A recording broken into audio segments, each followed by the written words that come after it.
كيتواجدوا في مدينه الوالديه التابعه لاقليم سيدي منور.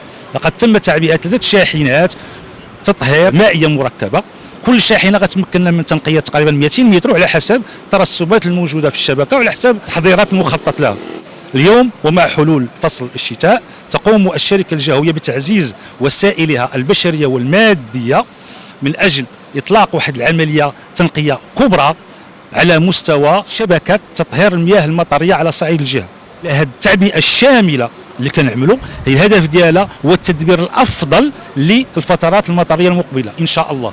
لضمان الاشتغال الجيد لشبكه تطهير السائل تقوم الشركه بشكل دائم ومتواصل بعده عمليات استباقيه وقائيه. الهدف من هذه العمليات هو صيانه المنشآت وتعزيز الطاقه الاستيعابيه للقنوات. فرق الشركه الجهويه متعدده الخدمات دار بيضاء سطات معبأه وملتزمه على اعطاء خدمه ذات جوده عاليه للمواطنين.